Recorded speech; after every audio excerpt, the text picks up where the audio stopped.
in the model city of Tokyo, and then finally gets to strap on the Godzilla suit and stomp on it, and that's what it felt like. It was great. Well, let's talk about the biggest change. You cut your hair. This is long compared to what I have it. I think in Side Jobs they put out the new photo, which is with me with the really short buzz cut. This is getting to where I don't know. There's a lot of maintenance on this hairdo. I've got to stick my head under the faucet and get it all wet, and then do this. And that seems like a lot of effort compared to the buzz cut. All right, we started late because everybody in Virginia wanted Jim's autograph. And everybody got it. So we've been promised, though, we get our full hour still. So we're going to talk for a little bit, and then towards the end, we're going to let you guys ask some questions. Let's start with what you finished. Let's talk about Alara for a little bit. Okay. How did it feel to wrap a series? You know, you've been doing one for so long. Well, yeah, Alara was about 6 books long, but I mean, it was I had planned it to be that 6 books, and to finally get it done, I got finished with it, and I'm like, okay, well, we've got all the exciting story really closed out here, and we know what's going on, and I could have done another 50 pages of kind of dull, boring stuff, and I thought, who wants to road projects? I mean, yeah, it's critically important to Alara, but really, as far as readers go, how exciting could that possibly be? And the sort of political fallout after we're all done with the giant war. It's like, okay, you know what? Star Wars, after the Death Star blows up, there's exactly 0 lines of dialogue and a minute, maybe 60 seconds of movie. And so it's like, okay, look, let's just have people walk up, we hang them medals on them, end of the series. And that's not a bad way to end things. But to finally finish it, I'm like going, oh man, now I'm done with that. I still had ideas for characters and stuff, so I'll have to hijack them for other stories in the future. Do you think you'll revisit Alara? It's possible. It's possible. I had kind of one idea for a series of sort of misfit cursors once Aaron takes over the Cursor Academy, which would be a lot of fun. To train the first Canim cursor and so on. Oh my gosh, that would be a difficult thing to do.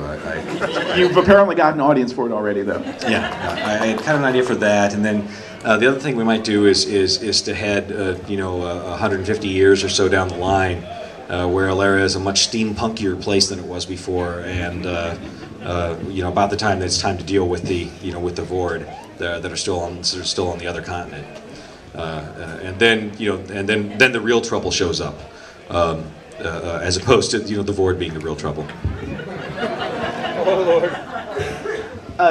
Last time I talked to you, you said that you had never had a really original idea, and you described the influences that became Alara. Tell these guys what they were, because it's hysterical. Many moons ago, when I was young and had long hair, I was a part of the online writers workshop that Del Rey was running. Something they were doing at the time, and it was me and a bunch of other wannabe writers, and we would be submitting material every couple of weeks and critiquing each other's material, and of course discussing writing craft and how you go about writing. And there was this huge flame war discussion going on. It was one of those discussions where you pretty much just hit the caps lock key on your you hit reply, caps lock, and then start typing. There was a big discussion was going on about storycraft and about how you put together a story, and the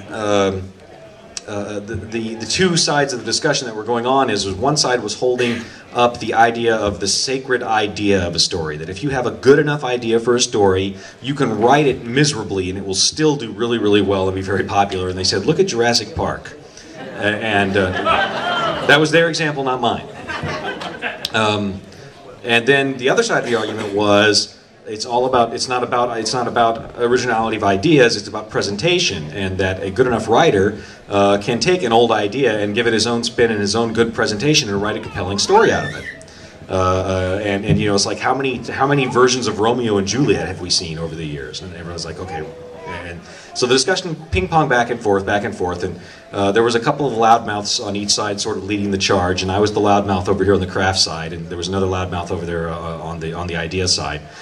And finally the guy says, all right, why don't you put your money where your mouth is? Let's see you write a novel out of one of these terrible ideas. And me being young and arrogant, I said, no, you know what? Why don't you give me 2 terrible ideas? I'll use them both.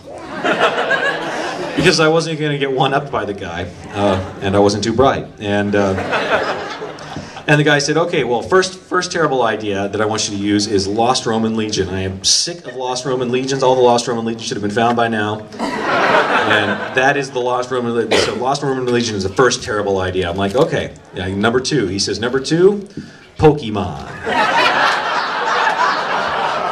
And I said, all right. And that's where Alera came from. Lost Roman Legion, what happens to them? We'll send them to the land of the Pokemon. And that's how it got started. But if you ever go back and read Furies of Calderon, and you get to the scene at the ford where they're trying to get away from pretty much the first serious Fury fight that we see, and everybody's calling up their Furies, just say in your mind ahead of it, say to yourself, Brutus, I choose you. As you're reading, and there it is. And after that, it's impossible to take the rest of the story seriously, but it's funny. So, how about gaming? Do you still have time for that? I don't know. My schedule's kind of busy until at least 5:30, and oh, I mean generally. In general, yes. Generally, yes. Our gaming group meets at our house every Friday that I'm in town. And let's see, we've been playing Dark Sun. We've been doing we did 4th edition D&D. Right now, we're secretly doing something I signed a non-disclosure agreement about because one of our GM is an editor for WotC, and one of their freelance editors. So we get to play test stuff. I got to play test 4th edition D&D before it came out. And I had to sign all the I won't talk about it papers, and then I had to fill in, they wanted a review for it. I don't know why they wanted a review. The books had already been printed. At the time they said the reviews were due, and they're already ready to go. So I filled out my review after I'd been playing 4th edition, and I gave them a 2-word review of 4th edition, which was New Coke.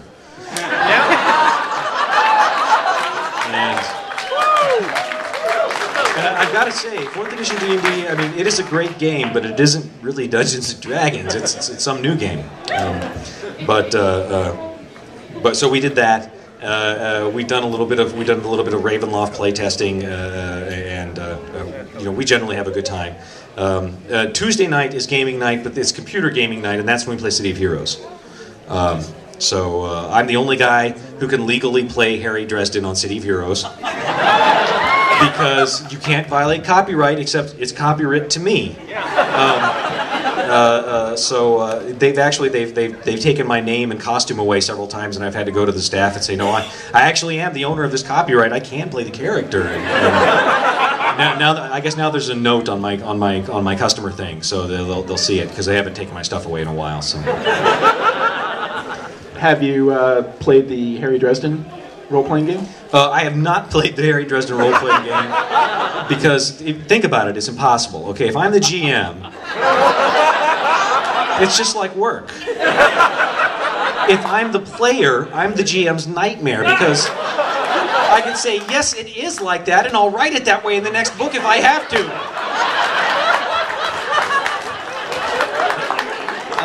But it seems like a lot of people are enjoying it, so that's good. That's good. I'm kind of out on this one, but that's okay.